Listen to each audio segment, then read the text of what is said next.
మీ అందరూ కూడా హృదయపూర్వక వందనాలు తెలియపరుస్తూ అందరికీ వందనాలు. ఈ శ్రమ దినాలను మొదటి ఆదివారము క్రైస్తవ జీవితంలో ఎంతో ప్రాముఖ్యమైనది. ఎందుకంటే ప్రభువైన యేసుక్రీస్తు వారు మన కోసం పరలోకాన్ని విడిచి ఆయన భూలోకానికి వచ్చి 33.5 సంవత్సరాలంటే ఎంతో యవ్వన కాలం అన్నారు. 33.5 సంవత్సరాలంటే ఎంతో యవ్వన కాలం. అటువంటి యవ్వన కాలంలో మన కోసం శిలువ ప్రాణి మీద ఆయన మరణించి ఉన్నారు. చదవబడిన లేఖన భాగాలు మనం ఒకసారి ఆలోచన చేసుకున్నప్పుడు ఎవరు మాలో గొప్పవారని అక్కడున్న వారు ప్రశ్నించుకోవడం అనేది మనం చూస్తూ ఉన్నాం. అసలు ఈ లోకంలో మనం దేని యందు అతిశయపడాలి అనే దాని గురించి కొన్ని సత్యాలు ఈ ఉదయకాల సభలు మనం చూద్దాం. సిలువ యందే అతిశయింతును అని ఒక ఆయన మాట్లాడుతూ ఉన్నాడు. సిలువ యందే నేను అతిశయింతును. గలతీయులకు రాసిన పత్రిక 6వ అధ్యాయము 14వ వచనములో అయితే మన ప్రభువైన యేసుక్రీస్తు సిలువ యందు తప్ప మరి దేని యందును అతిశయించుటకు నాకు దూరం అగును గాక. ప్రియా సహోదరి సహోదరా, అపోస్తలుడైన పౌలు సెలవిస్తూ ఉన్నాడు. ఆయన అంటున్నాడు, యేసుక్రీస్తు వారు సిలువ యందు తప్ప మరి దేని యందును నేను అతిశయించుటకు నాకు దూరం అగును గాక. అంటే మనం దేని యందు అతిశయించాలి? అపోస్తలుడైన పౌలు చాలా చక్కగా ఆయన వివరిస్తూ ఉన్నాడు. అపోస్తలుడైన పౌలు యొక్క జీవితాన్ని ఈ ఉదయకాల సమయంలో మనం ఆలోచన చేస్తూ ఉన్నట్లయితే పరిశుద్ధుడైన పౌలు అతిశయించడం గురించి ఆలోచన చేస్తూ అతిశయించడం అనే ఆస్కారము చేసుకోవడానికి ఎన్నో విషయాలు ఆయన ఉన్న ప్రియమైన వాళ్ళ. ఎందుకంటే అపోస్తలుడైన పౌలు చాలా ప్రావీణ్యత కలిగిన వాడు. ఆయన ఎంతో జ్ఞాని అని మనం చూస్తూ ఉన్నాం. ధర్మశాస్త్ర పండితుడు. ఆయన ఎవరు? ధర్మశాస్త్ర పండితుడు. నిజంగా వాస్తవానికి అతిశయించాలంటే ఆయన చెప్పుకోవడానికి ఎన్నో కారణాలు ఉన్నాయి. అర్థమవుతుందా మనకి? ఆయన ఎందుకు అతిశయించడం లేదు అని ఒక ప్రశ్నించినట్లయితే, నేను అతిశయించడానికి అనేకమైన కారణాలు ఉన్నా, కానీ నేను క్రీస్తునందు తప్ప నేను దేని యందును అతిశయించడం నాకు దూరం అగును గాక అంటూ ఉన్నాడు. అంటే నేను అతిశయించాలంటే క్రీస్తునందు మాత్రమే నేను అతిశయించాలి. ఎందుకంటే సిలువ యందు తప్ప మరి ఏది ఇక్కడ దేని యందును నేను అతిశయించు ముందును గాక అని మాట్లాడుతూ ఉన్నాడు. సిలువ యందు తప్ప నేను దేని యందు కూడా నేను అతిశయించను. ఎందుకంటే ప్రియా సహోదరి సహోదరా, కారణం సిలువ తన గమ్యాన్ని మార్చింది. అపోస్తలుడైన వారి యొక్క జీవితాన్ని ఈ సిలువ గమ్యము ఎంత గొప్పదో మనం చూస్తూ ఉన్నాం. తన జీవితాన్ని సిలువ మార్చింది ప్రియమైన వాళ్ళ. ఎవరి జీవితాన్ని? పౌలు గారి యొక్క జీవితాన్ని. మన జీవితాన్ని ఎవరు మార్చారు? సిలువ మార్చింది. సిలువలో యేసుక్రీస్తు వారు విలువైన ప్రాణాన్ని అర్పించాడు కనుక మనం ఈ రోజు దేవుని సన్నిధానంలో మనం ఉన్నాం. లేనట్లయితే మనం కూడా ఏ బజార్లోనో లేకపోతే ఎక్కడో పొలాల్లోనూ ఎక్కడో వేరే వేరే గ్రామాల్లోనూ ఎక్కడెక్కడో మనం సంచరించేవాళ్ళం, లేదా ఈ సమయంలో ఏదో ఒక పని చేసుకునేవాళ్ళం. కానీ మనం అందరం కూడా భక్తితో విశ్వాసంతో దేవుని మందిరంలో ఉన్నామంటే ఆ సిలువే మనల్ని మార్చింది ప్రియమైన వాళ్ళు. ఆ సిలువలో వేలాడిన యేసుక్రీస్తు యొక్క ప్రేమ మనల్ని ఈ సమయంలో ఈ విధంగా మౌనంగా దేవుని యొక్క సందేశాన్ని వినడానికి మనల్ని ఎంతో ఆకర్షించింది అనే విషయాన్ని మనము గమనించాలి. అందుకని అపోస్తలుడైన పౌలు అంటున్నాడు, సిలువ నా జీవితాన్ని మార్చింది, నా గమ్యాన్ని మార్చింది. నేను ఈ సమయంలో నేను ఎక్కడుందునో, నేను ఎలా పోదునో, కానీ నా గమ్యం అంటే ఏంటి అర్థం? గమ్యం అంటే నేను ఎక్కడికి చేరాలో ఆ లక్ష్యాన్ని నాకు తెలియచేసింది సిలువ అని ఎంతో చక్కగా ఆయన వివరిస్తూ చెబుతూ ఆయన అంటున్నాడు, సిలువ తన బండ గుండెను బద్దలు కొట్టింది అంటున్నాడు. ఏమన్నాడు? ఈ సిలువ నా బండ గుండెలను బద్దలు కొట్టింది. నేను చాలా కఠినాత్ముడిగా జీవించాను, చాలా రోషము కలిగిన వాడుగా బ్రతికాను. అటువంటి నా బండ లాంటి యొక్క హృదయాన్ని ఆ సిలువ మార్చింది అని అపోస్తలుడైన పౌలు సెలవిస్తున్నట్లుగా మనం చూస్తూ ఉన్నాం. సిలువ తన మనోనేత్రాలని వెలిగించిందని ఆయన మాట్లాడుతూ ఉన్నాడు. ఒకప్పుడు నేను నేత్రాలున్న గుడ్డివాడిగా సంచరించాను. నేత్రాలున్న నేను నా జీవితంలో గమ్యానికి చేరలేని వాడిగా ఉన్నాను. నేత్రాలున్న నా జీవితంలో నేనేమీ సాధించలేకపోయాను. అటువంటి మనోనేత్రాన్ని ఆ సిలువ ఏం చేసింది? తెలిసింది అని ఆయన మాట్లాడుతూ ఉన్నట్టుగా మనం చూస్తూ ఉన్నాం. అన్నిటికంటే ముఖ్యముగా సిలువకు నేను దోషకుడిగా ఉన్నాను అని మాట్లాడుతూ ఉన్నాడు. ఎలా ఉన్నాడంటే ఆయన, సిలువకు నేను దోషకుడిగా ఉన్నాను. ఎవరైనా యేసయ్య పేరు చెబితే వారిని కొట్టేవాడు. ఎవరైనా దేవుని మందిరానికి వెళ్తే ఆ మందిరంలోంచి వారిని బయటికి లాక్కొచ్చేసేవాడు. ఒకవేళ గర్భిణీ స్త్రీలైనా దేవుని మందిరంలో ఉంటే వారి గర్భాలని కత్తితో నేనేం చేసేవాడిని? చీల్చేవాడిని. అంటే అపోస్తలుడైన పౌలు సౌలుగా ఉన్నప్పుడు అతడు సిలువకు ఎలా ఉన్నాడో హానికరుడుగా ఉన్నాడు, ఎంతో ప్రమాదకరమైన వ్యక్తిగా ఉన్నాడు అని ఆయన మాట్లాడుతూ చెబుతూ, ప్రియమైన వాళ్ళరా, నేను దోషకుడను, హింసకుడను, హానికరుడను, పాపులలో ప్రధాని అయినని ఆయన చెప్పుకుంటున్నట్లుగా మనం చూస్తూ ఉన్నాం. నేనెంతో దోషకుడిగా ఉన్నాను, హానికరుడిగా ఉన్నాను. ఇక్కడ ఉన్న ప్రపంచంలో ఉన్న ప్రజలందరికన్నా నేను ప్రధాన పాపినై ఉన్నానని ఆయన మాట్లాడుతూ ఉన్నాడు.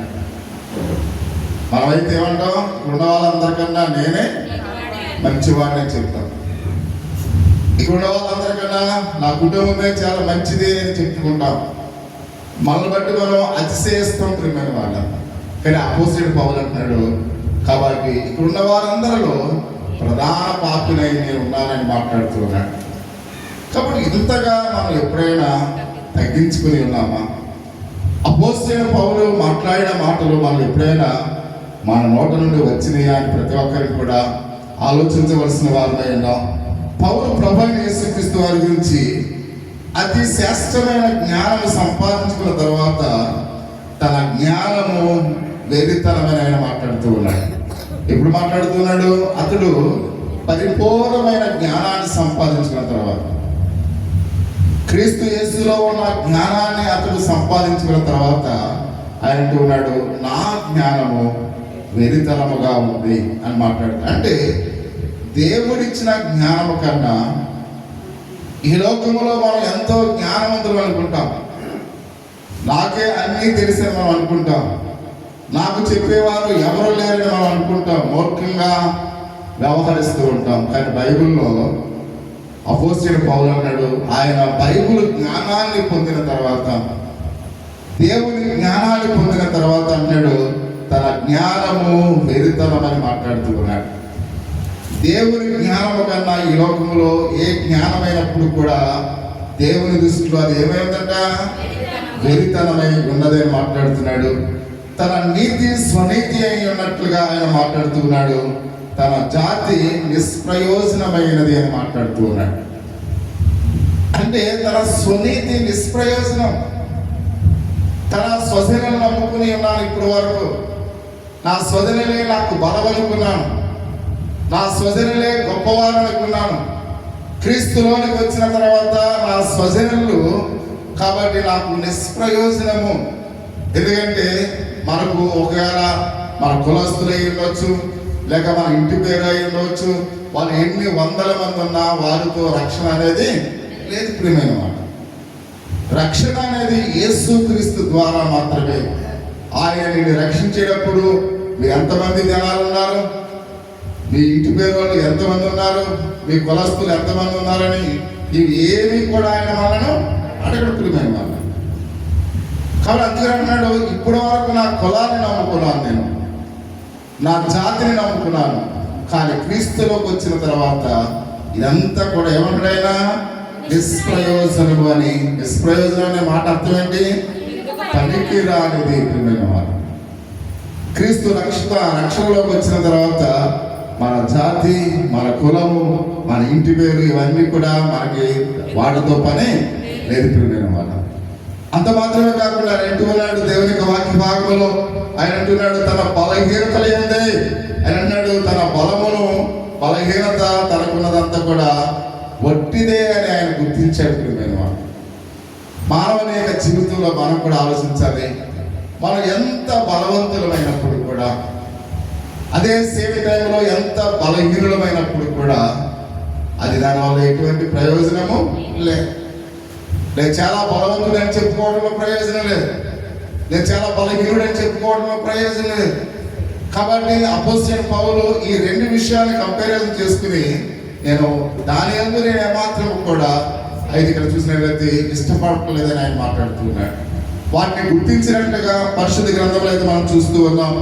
అంత మాత్రమే కాకుండా ఆయన అంటున్నాడు తనకున్నదే అంతా కూడా వట్టిదని గుర్తించి కనుక తాను అతిశయపడవలసినవి ఎన్నో ఉన్నా కానీ సిలువ యందే తప్ప మరి దేని యందు నేను అతిశయించుట నాకు దూరమగును కాక.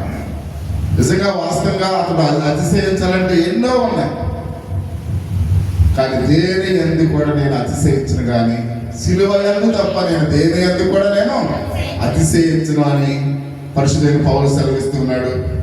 నేడు అనేకులు మనం ఆలోచన చేస్తున్నప్పుడు రక్షింపబడిన తర్వాత సిలువ శక్తిని, క్రీస్తు ప్రేమను ప్రకటించడానికి బదులుగా గొప్పల గురించి చెప్పుకోవడం చాలా మంది ఇష్టపడుతూ ఉంటారు. ఏదైనా ఒక గ్రామం నుంచి ఈయన చాలా దైవజనులు, చాలా మంచి వ్యక్తి అని మనం ఎవరైనా పిలిచామనుకోండి, ఆ పాస్టర్ గారి ముందు తను ఎలా వచ్చాడో ఆయన చెప్తాడు. నీ ద్వారా నేను లేకపోతే నేను పిక్ చేసేవాడిని, లేదా అది చేసేవాడిని, చాలా మందిని హింసించేవాడిని, చాలా మంది వేధించేవాడిని, కానీ ఇప్పుడు నేను పరిశుద్ధుని అయిపోయాను. లేకపోతే మా తండ్రి గారు పెద్ద పాస్టర్ గారు, వారి కుమారుడిగా నేను చాలా మంచి పాస్టర్ అయ్యాను. లేదా నాకున్న సంఘం చాలా పెద్ద సంఘం, అసలు టైం చూసుకుని ఈ టైంకి నేను లండన్లో ఉండాలి కానీ మారపల్లిలో ఉన్నాను అని చెప్పుకోవడం చాలా మందిని మనం చూస్తూ ఉంటాం. అంటే వారు గొప్పలు బట్టి వాళ్ళు ఏం చేస్తున్నారు? అతిశయపడుతున్నారు. అయ్యో లండన్ నుంచి ఈయన వచ్చారంట, కూర్చో ఆయన లండన్ నుంచి వస్తే ఏంటి అని మనం ఆడియన్స్ విశ్వాసం అనుకుంటూ ఉంటాం.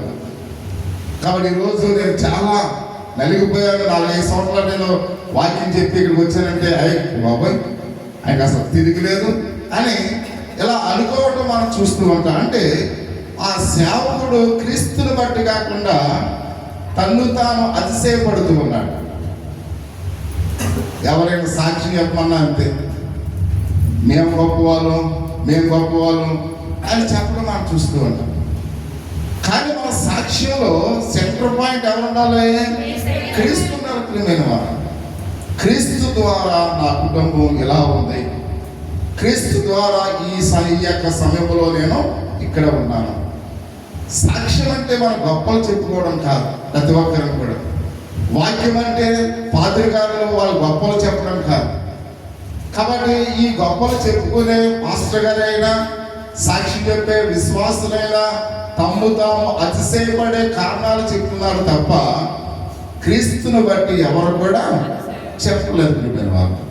కానీ అపోస్తలుడైన పౌలు తన గురించి చెప్పుకోవాలంటే ఎన్నో కారణాలు ఉన్నాయి. ముందు మనం చూస్తాం ఆయన ఎలాంటి ప్రావీణ్యత కలిగిన వాడో మనం చూద్దాం. కాబట్టి అన్ని కలిగి ఉన్నప్పుడు కూడా, అన్ని కారణాలు ఉన్నప్పుడు కూడా ఆయన ఏమాత్రం కూడా ఏమట్టలేదు, అతిశయపడటం లేదు అనే విషయాన్ని మనం చూస్తూ ఉన్నాం. అంటే ఇక్కడ తన గురించి గొప్పలు చెప్పుకోవడం అది భయంకరమైన విషయం అని మాట్లాడుతూ ఉన్నాడు. పూర్వం